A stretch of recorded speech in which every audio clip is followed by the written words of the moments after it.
Judgment Day, the second coming arrives. Before you see the light, you must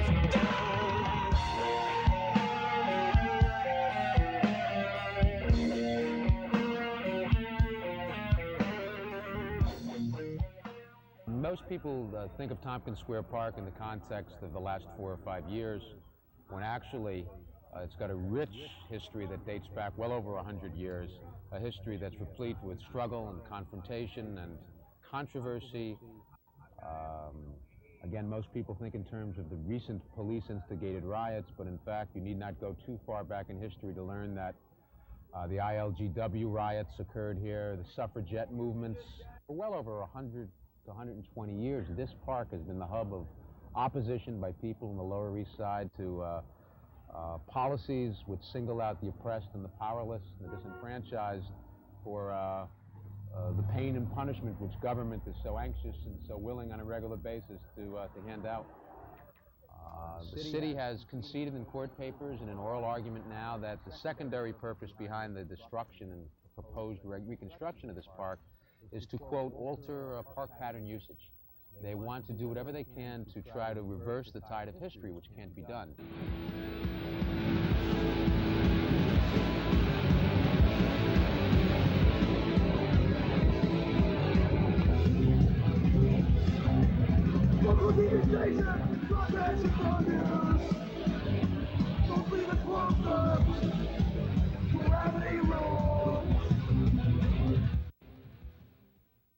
We're going to put you in a shelter, we're going to do this to you, we're going to put you in a drug program, an alcoholic program, and hey, who the hell wants that, man? You know, if you ever seen one of them hotels, I mean, you know, me and my lady, they offered us, we're going to put you in a hotel. I said, no way.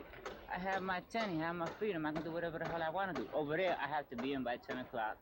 You know, I have to be worried that my lady is going to get raped or stabbed when I'm not there. You know, and she's a white woman, I'm Puerto Rican, you know, even though, you know, I will put my law down, you know, because, hey, but, you know, it's not, it wouldn't be healthy, it wouldn't be healthy. She didn't go for it, so I said I didn't go for it either. All the indicia of poverty is the highest in this district, and Dinkins has done nothing but compound the problem. And I think the park comes down to community control, the struggle by a local community that stands up to a centralized form of government that does not represent their interests or aspirations and says no. So it's many things to many people, and as an offshoot, we now have the whole question of the police state, which has been developed down here, where we are living in an occupied territory by, I consider, a foreign army, cops that live in Westchester and Nassau and Rockland and patrol Queens. They're from the safe suburban setting, and they come down to our community, hundreds of them, violate our rights through violence, through threats, through harassment, through gay bashing, through sexual harassment, break up constitutionally protected demonstrations and speech, monitor us, spy on us. So it's really a microcosm of many of the problems in the city. In our court suit, I think we're in very strong footing. It's our position, and I think the Judge Schoenfeld initially agreed, at least, and it remains to be seen after a trial, that the city has violated, among other things, the requirement that they get community input and direction from Community Board 3, that there be public hearings, that the specifications be released to the community in advance, that there be compliance with the need for environmental impact studies. There's no doubt in our mind that they have violated all of these requirements. They posit two interesting arguments. On the one hand, they admit that what they have now initiated has been rejected out of hand by CB3 and our community for 10 years. So their position is the mere fact that we have rejected it is the strongest evidence that they sought our input. The city. And indeed, Deputy Mayor Lynch, most recently in a meeting with the community board and other community activists, said, quite frankly, we didn't come back to you in the last year and a half because we can't deal with your community. We don't know how to deal with you people.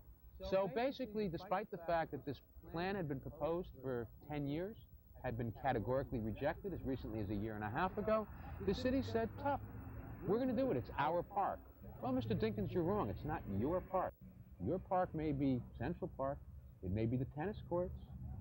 It may be the boat basin, but it is certainly not Tompkins Square Park, just the way it was in Ed Koch's. It's history, it's the communities, it's been struggling and fighting for 120 years, and it'll do so 120 years from now.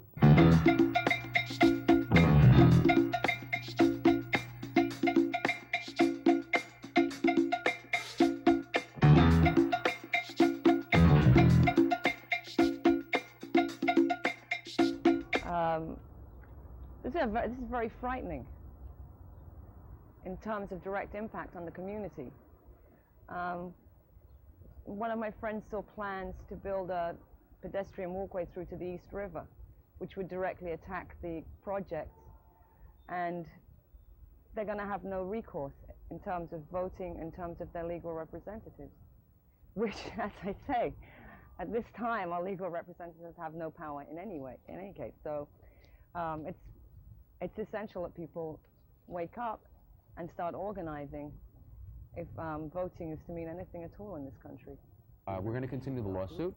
We have now modified the lawsuit somewhat. Initially, we were looking for injunctions to prevent them from initiating the demolition. We've now modified it that we're attempting to save the bandshell, this $500,000 architectural gem, unmatched anywhere in the city, but that has to do with their attempt to control thought. Originally, the bandshell was put there in terms of creating an ethnic meeting place where people could have events and the community could get together. If they demolish the bandshell, for example, that'll be replaced with a mobile soundstage, which the city then controls the level of sound. In fact, it's a police officer controls the sound level. You know, in Central Park, there have been a number of issues over the last few years where people who made statements that were displeasing to the police force had their sound turned off.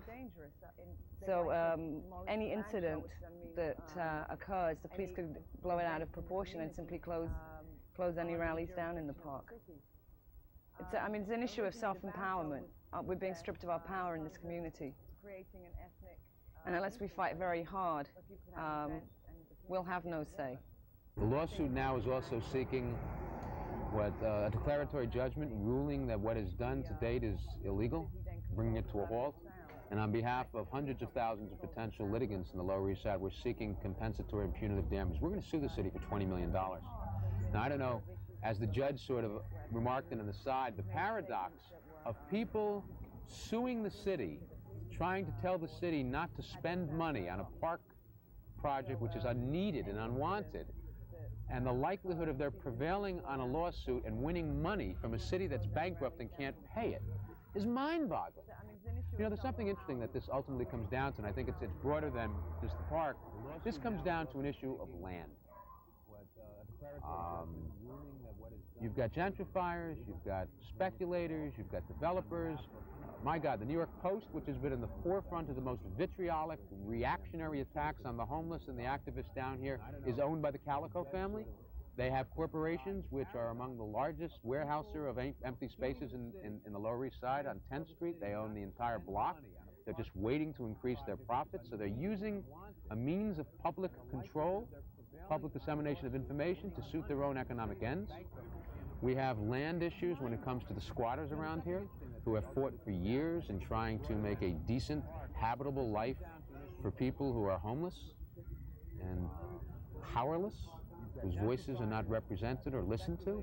Help me understand what went wrong. I've been living in this country for too long. I need power. It's a gift of life. I need power. It's a gift of life.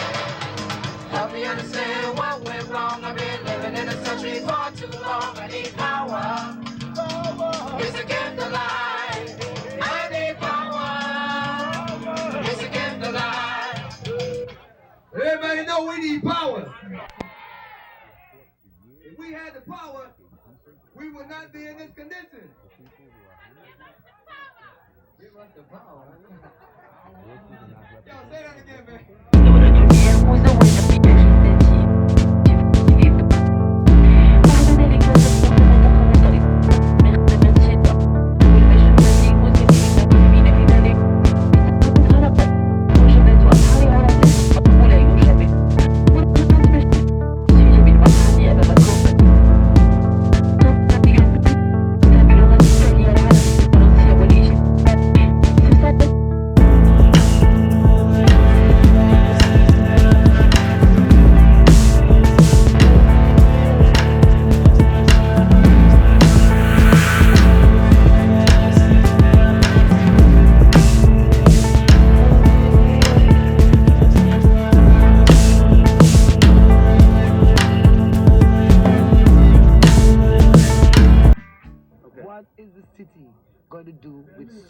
many people that's homeless.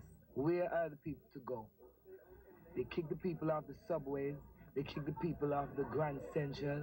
They're kicking the people out of the park. They might as well just go ahead and dump us in a sewer.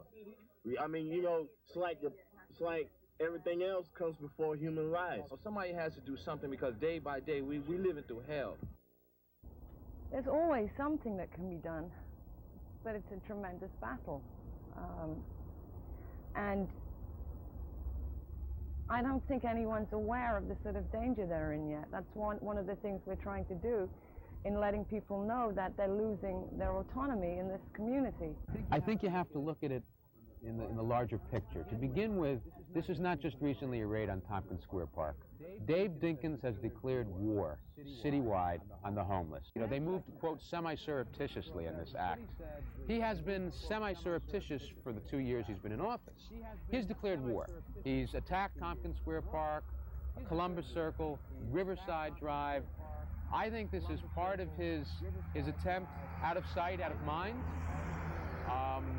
I think that it has reached a point down in the Lower East Side where Dave is also reacting to, quote, the wimp baiting, which the Post and other mainstream media had posited in the last few months that, Dave, you have to do something. And again, keeping in mind that they had a vested interest because they represent constituents who own property here.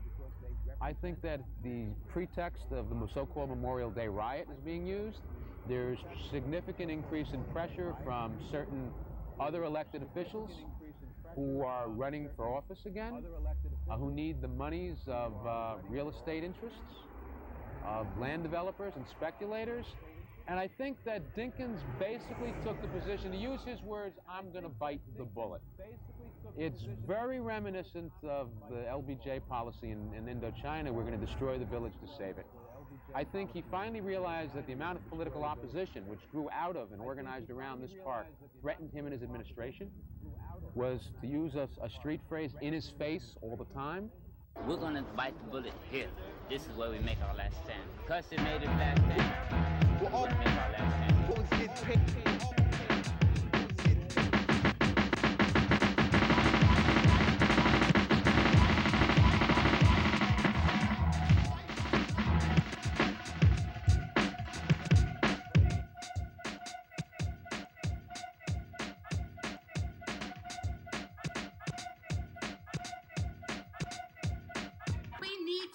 To run our city and not get run out of it.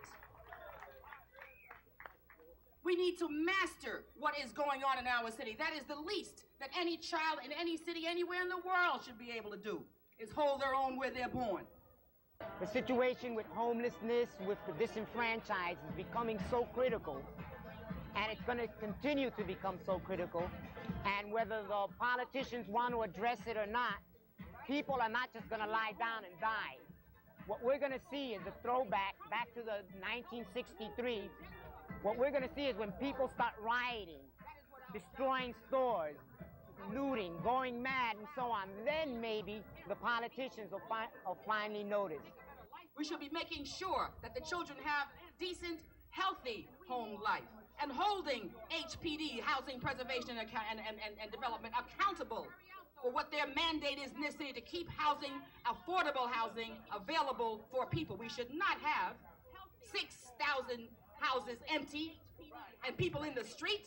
This is ridiculous. We're a town of culture. We are a great town. We are a town of great dignity.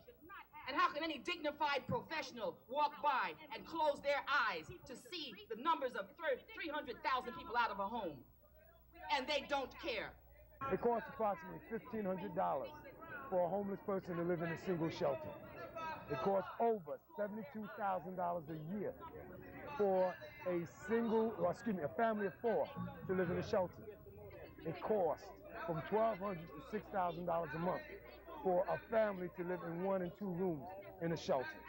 What we're talking about collectively is a lack of care that the system is providing. Now, with all these figures and statistics, the city has the audacity to spend $3 million to develop what they call a Tier 2 shelter. That housed only 50 people, or 50 families. They spent another $13 million that I believe housed approximately 120 families. Now, it's proven that it only costs approximately $50,000 to renovate an apartment. So if you had $3 million, you would have been able to house 60 families. If you had $13 million, you would have been able to house 260 families. There's like 10,000 abandoned buildings in this city. And if a building is owned by the city, it's been abandoned by the city. Basically, you go in and you have mail delivered to you, and you sort of play it cool for like 30 days. And after 30 days, you've acquired residency in that building, and the city can't throw you out without going through legal channels. Whereas if it's privately owned, like this building here is privately owned, it used to be a crack den. I mean, there were fires, crime, forget it, it's just terrible. But it's privately owned, and if somebody comes in here, then the guy who owns the building can say to the cops, I want this guy or these people out, and they will kick them out immediately. Whereas this is a city-owned building, so, hey, the city's not using it, I might as well use it. Why pay, you know, $1,000 a month rent when you can have your own building, right? There should be construction going on. There should be people able to earn $1 putting these buildings back together. We have workers here. We have skilled people here. We have people with a heart to fight, to do the right thing.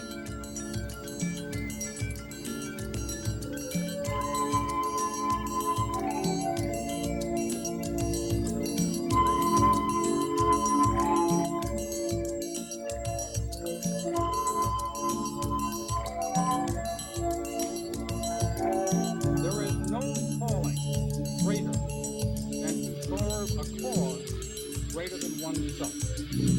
And there is no cause greater in defending mankind's right to freedom and human dignity.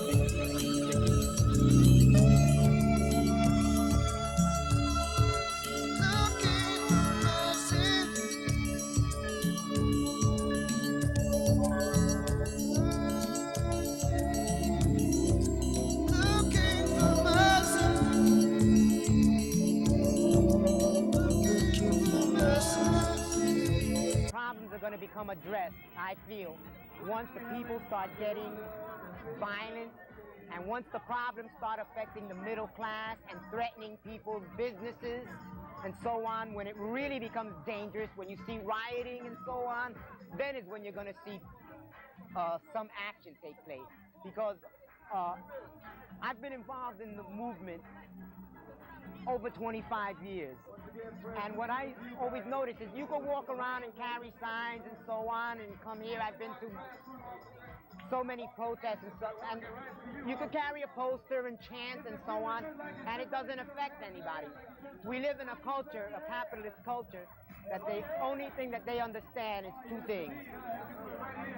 And they both have to deal with violence. You either hit them in the pocketbook so that it hurts them somehow, there's damage to their property, or businesses start losing out or so on like that, or you have to actually hit them in the mouth, become physically violent. That's the only thing, too, that you can do. There'll never be any good schools in the hood. There'll never be any cops that are any good. The hospital's a great place to go to die. Real estate cheap, let me tell you why. The man's got a surefire system. An economic prison. Gotta get out, you gotta get out. Why? Gotta get out, you gotta get out. Why? Gotta get out, you gotta get out. Why? Originally, I worked, I was a fast food manager. I was a district manager for Burger King. I managed 4 stores. The stores, each store grossed over $1 million a year. I made a lot of money. I was very selfish. I was very into myself. At one time, what happened was I became homeless because of fire in my building. I quit my job, went to Bermuda, spent my life savings, and I found myself in a position that I needed a job. I had $37 when I came back from Bermuda and 2 tokens. I was talking to a friend of mine one evening and stayed over his house. I went home the next morning and there was a fire in my building. I walked into the building, my apartment was totally destroyed. So I was waiting for this insurance check from Allstate. I was in good hands, yeah, right. So what happened was I found myself in a position I had no resources. and I went to a men's shelter, a city shelter, which I found to be an abhorrent, to be a horrible place. When people were shooting drugs in front of me, the security guard tried to sell me cocaine. I had to get out of there. And I saw a guy get stabbed in the neck for a piece of cheesecake. It was unbelievable. So I decided to live by my wits. I lived in a hospital, in an emergency room in a hospital. I came up with an illness a day. Why are you here? I twisted my arm, my toothache, anything so I could just rest there for the night.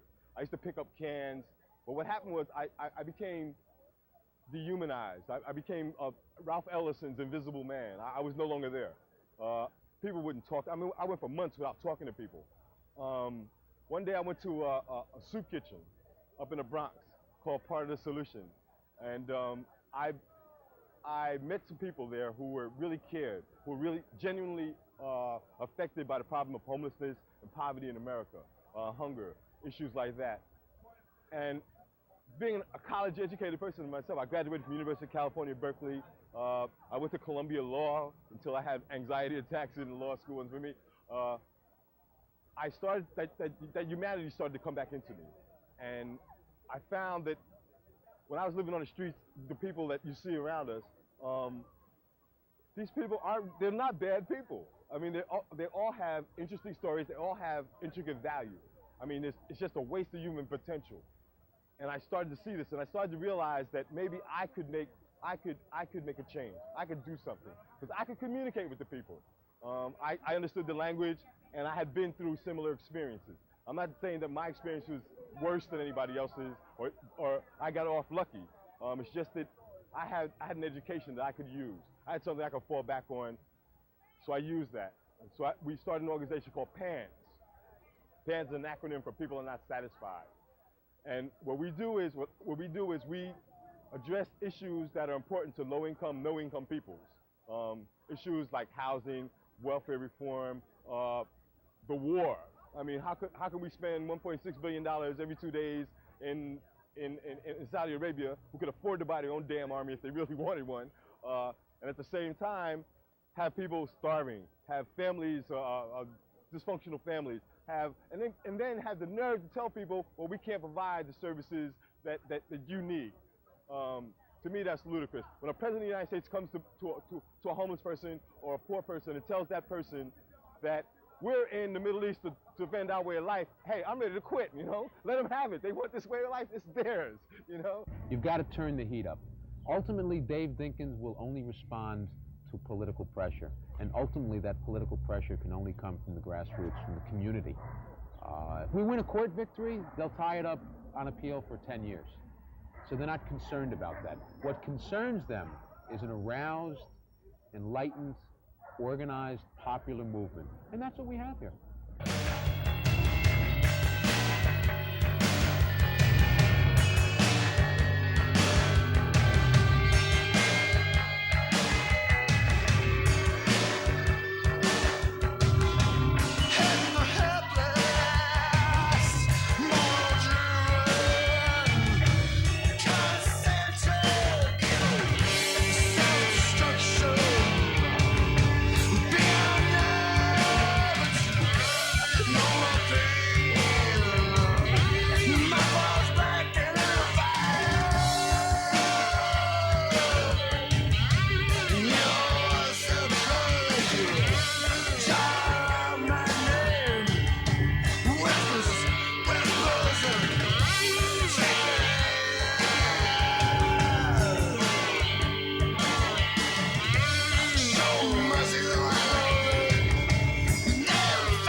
It's known for developing blood plasma and